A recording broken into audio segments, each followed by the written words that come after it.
Voltamos com a nossa conversa aqui no Gente em Destaque com o secretário de Esportes de Jacareí, o Dude. Bom, Dude, aí no primeiro bloco a gente falou um pouco sobre a sua trajetória no esporte, né? Aí vem a parte da política.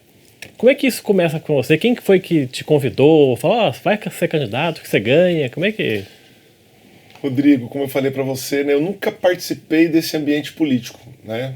Eu iniciei essa participação há 4 anos atrás. É porque eu venho, como eu te falei, né? Eu trabalhei 20 anos no SESI, né? Lá comecei como professor, né? Fui orientador de esporte, fui coordenador de qualidade de vida, então trabalhava muito com essa questão de projetos junto à indústria, à comunidade em geral, enfim. E paralelamente, professor do Estado. Então eu sempre tive, por muito tempo da minha vida foi aula no Estado e a parte de gestão no SESI. Em 2019, a eleição foi em 2020, um diretor meu no SESI, ele falava para mim assim, hoje ele não está mais no SESI, ele é de São Luís do Paraitinga, Paulo Coelho. Dude, você tem perfil para política. Eu falei, eu acho que eu não tenho não, né? Eu ficava muito preocupado, né? Porque eu não via a política como uma coisa boa, né? E isso foi no ano da eleição. E aí, como eu tinha trabalhado em Guararema, tenho muitos amigos lá, e aí procurei alguns amigos, me consultei e resolvi sair candidato, né? Sem ter grupo político, sem ter me planejado na época para poder né, participar de uma campanha política, enfim. Foi uma campanha de ligar para os amigos, né, dos colegas. Foi bem na pandemia, né? Foi no meio da pandemia ainda, o SESI fechado, escolas fechadas. Então, e aí nessa eu resolvi me ser candidato, né, por incentivo do Paulo e outros amigos, né, que daí eu comecei a me consultar. E aí, meu nome é viável para isso? O que você acha? O que você acha de eu ser candidato a vereador? E as pessoas, eu senti que seria uma possibilidade. E aí resolvi me candidatar. Na verdade, essa decisão veio 3 meses antes, ali 2, 3 meses antes. Eu me filiei a um partido, ao PL, né? 6 meses antes, né? Mas eu me decidi mesmo 3 meses antes. E aí eu comecei a fazer a campanha. Mas a escolha pelo PL foi por conta dos deputados de Guararema ou foi... Então, porque como eu falei, né, no bloco passado, eu trabalhei em Guararema durante quase 8 anos da minha vida. E ali, né, a dona Conceição, a mãe do Márcio, era prefeita, depois veio o André, depois veio o Márcio. E ali eu criei raízes, né? Com pessoas ali que eram da política. Eu era um professor, não me envolvia com política. Mas aí, na hora que eu tivesse que decidir para onde eu iria, eu falei, eu vou me juntar a pessoas que eu conheço, né? E aí eu resolvi sair pelo PL por causa desse motivo. E como é que foi enfrentar uma campanha na pandemia? Porque você nunca tinha participado de campanha nenhuma, e a primeira que você participa é uma campanha diferente porque não tinha contato com as pessoas, né? Meu contato foi por ligações, pelo WhatsApp. Eu ligava para meus amigos e dali, não é, explicava qual que eram as minhas intenções, não é, e ali fazia minhas reuniões. Eu ficava o dia inteiro ali, conversando pelo WhatsApp, ligando para as pessoas, e ali que multiplicou, né? A minha eleição, na primeira eleição, eu tive 1.038 votos, foi de multiplicação. Pessoas que confiam muito em mim e que levaram meu nome para outras pessoas. Você fez uma campanha já esperando ter essa quantidade de votos ou você se surpreendeu quando abriu a urna? Eu acho que toda pessoa que entra numa campanha, ela espera que você espera que vai ter muito mais votos. Né? Você sempre espera isso. E assim, como eu não tinha parâmetro na época, eu não era da política, eu não trabalhava na prefeitura, eu nunca trabalhei pensando em ter voto. Eu fiquei 2 anos, assim, o que me levou a ter essa quantidade de votos foi a minha história de vida, o meu trabalho, pessoas que trabalharam comigo em projetos, pessoas que me conheciam desde a infância, e essas pessoas confiaram e votaram em mim, mas eu sempre espero ter mais. Mas eu sempre aprendi que quando você trabalha com resultado, você tira ali 30%, 40%, né?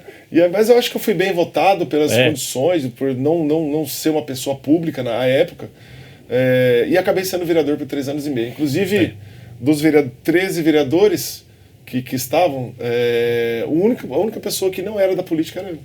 Exatamente. E aí, teve a eleição de 2020, a Juliana Félix foi eleita vereadora, e ela se licencia do cargo para ocupar uma secretaria na prefeitura de assistência social. E aí você entra no lugar. Como é que foi esse contato? Como é que você soube que você ia entrar para uma cadeira aqui na Câmara? Realmente, quando veio o resultado da eleição, eu falei, poxa, não fui eleito, né? Então eu falei, era o meu momento de... Eu nem entrei na política e já ia sair, né? Então eu não pretendia mais continuar, né? Eu acho que foi em novembro a eleição, por causa da pandemia, se eu não me engano. Quando eu vi que eu não fui eleito, a minha ideia era não continuar mais, eu ia voltar para minhas atividades e ia largar a mão desse negócio.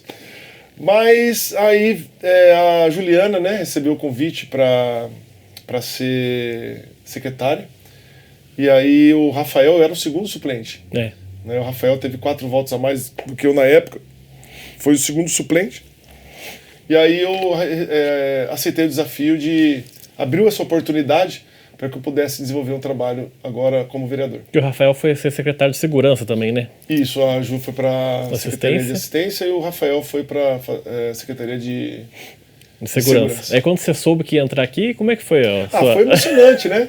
Foi muito emocionante, eu fiquei muito feliz, né, quando me foi passada essa informação, quando eu fui comunicado que eu seria o vereador do município. E foi isso. O Márcio Alvino que me comunicou, na época, né, que o Rafael ia assumir a secretaria, a Juliana também, e que eu iria para a vereança. E como é que foi para você esses 3 anos e meio de mandato aqui? Queria que você falasse um pouco dos projetos. Como é que foi esse ambiente para você aqui nessa legislatura? Eu acho que foi bem tranquilo no sentido de trabalho.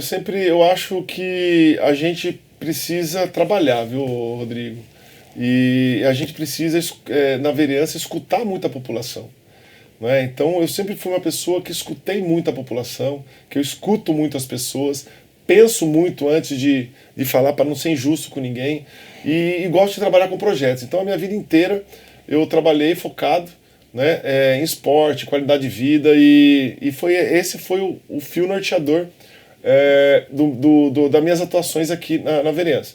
Com relação aos pares, eu entendo muito tranquilamente, né? Eu acho que eu sei lidar com as diferenças, eu soube lidar com as diferenças, então a gente tinha vereadores da oposição, vereadores da situação, e eu acho que isso faz parte, né, que precisa ter numa Câmara Municipal, mas eu acredito que eu fui muito, muito respeitado aqui, né, porque eu também respeitei. Né? Então eu acho que a discussão deve haver, mas as questões para o campo pessoal já não fica legal. E isso não aconteceu e foi uma experiência muito bacana para mim. Você falou que antes de entrar na política, você não conhecia nada da política, né? Não participava, né? Não tinha esse interesse. E aí quando você entra aqui para ser vereador, o que muda na cabeça? Porque eu acho que eu imagino que quem entra para ser vereador, imagina, eu vou fazer isso, mas daí chega aqui é uma outra realidade, né? Como é que foi para você enfrentar isso? Eu acho que sim, que hoje, assim, eu não tinha experiência na política, mas eu tinha experiência de vida. Né? Então, professor, eu lidava com gente, com adulto, com criança, com os pais de alunos, com a comunidade escolar, enfim. No SESI, eu trabalhava com projetos. Então, plano de ação, né? Você fazer um planejamento estratégico, você buscar soluções. Isso é o tempo inteiro, eu fiz a minha vida inteira. Então, quando chega na política, a política ela é um reflexo da sociedade. Então, eu não senti muitas dificuldades. É lógico que algumas coisas acontecem, mas não somente na política, acontecem fora dela também, que a gente vai aprendendo. E eu acho que isso, através dessas experiências aqui na Câmara Municipal, eu não posso falar que eu entrei uma pessoa e saí a mesma. Não. A gente sempre sai diferente. Mas a vida faz com que nossas experiências da vida nos fazem a mudar e a melhorar como ser humano. E a Câmara Municipal foi uma experiência muito bacana na minha vida também. Mas você fala que sai diferente em que sentido, assim? Não, porque a gente só aprende vivendo, né? A gente aprende vivendo, a gente amadurece. A gente não é igual. Quando eu tinha 11 anos, eu não era igual quando eu tinha 15. Depois eu não era como eu era 20. Então, quando eu falo que essa experiência de vida, né? E essa experiência de 3 anos e meio meu de vida aqui na Câmara Municipal foram muito importantes para eu poder melhorar como cidadão, como pessoa. E tem algum projeto seu que você mais assim, guarda como importante, que você tenha conseguido aprovar aqui? Um projeto que eu tenho muito carinho foi da criação do Conselho de Esporte e Qualidade de Vida, né, que a gente criou aqui na Câmara Municipal. Um conselho que estava parado, foi criado em 1964 e que a gente trouxe para cá esse projeto de realmente revogar a lei de 64 e criar esse novo conselho que ele vai ser muito importante ainda para o esporte aqui de Jacareí. Agora, por incrível que pareça, agora como secretário de esporte, a gente vai realmente efetivar isso e fazer valer, porque para que a gente possa nos adequarmos à nova lei geral do esporte, a cidade precisa ter um conselho atuante. O seu mandato também eu lembro que foi marcado muito por ter a participação das pessoas autistas, né? Dar para elas essa importância com a exibição de filmes fechado. Como é que foi isso para você? Eu imagino contato com os pais também, né? Poder contribuir nesse sentido. Foi muito importante, né? Porque essa questão do autismo, principalmente, é uma questão muito nova para todos, né? A sociedade está tendo que se adaptar a esse grande, né? Esse assunto, né? Esse tema que está vindo para as escolas, principalmente, né? Também para a sociedade. A gente precisa entender o que é autismo, né? Para poder ter ações.